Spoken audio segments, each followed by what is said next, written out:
Bugungi kunda yoshlarning bilimli, kasb-hunar egasi bo'lishi, mehnat bozorida o'z o'rnini topa oladigan yetuk mutaxassis sifatida shakllanishi dolzarb masalalardan biridir. Shu maqsadda mamlakatimizda turli ko'rgazmalar, seminarlar va tadbirlar o'tkazilmoqda. Ana shunday muhim tadbirlardan biri O'zbekiston Respublikasi Yoshlar ishlari agentligi, O'zbekiston Respublikasi Maktab va Maktabgacha ta'lim vazirligi tomonidan Ta'lim va kasb 2025 ko'rgazmasidir. Buxoro yoshlar markazida bo'lgan tadbir xususida hozirgi lavhamizda so'z boradi.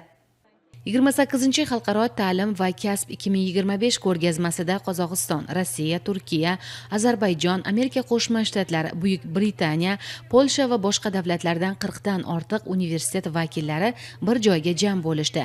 Unda qabul jarayoni, grantlar, talab yuqori bo'lgan kasblar va kelajakdagi kasbiy imkoniyatlar haqida ishtirokchilarga ma'lumot berildi.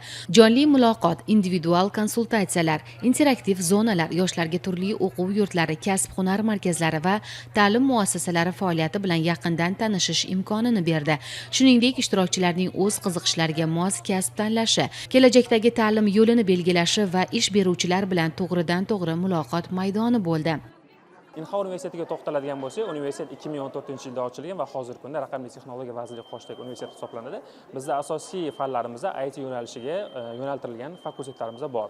Bundan tashqari bu yildan boshlab Inha universitetida UK programma, ya'ni Angliya programmasi ham ochilgan, ya'ni talaba Toshkentdagi Inha universitetida o'qib turib, ham Toshkentda va Angliya diplomini olish imkoniyatini ham qo'lga kiritadi. MyFair mana shunga o'xshagan ta'lim ko'rgazmalarining ustun tarafi hozirgi yoshlarga mana shu uzoqroq bo'lgan, ya'ni o'zini viloyatidan uzoqroq bo'lgan joylarda, masalan Toshkentdan kelib, universitetda o'z haqida ma'lumot berishadi. Hozirgi yoshlarda mana shunday imkoniyat bor. Shunaqa ta'lim ko'rgazmalarida qatnashib, oliy ta'lim muassasalarini o'ziga bormasdan, shu yerni o'zini hududida universitet haqida to'liq ma'lumot olishadi.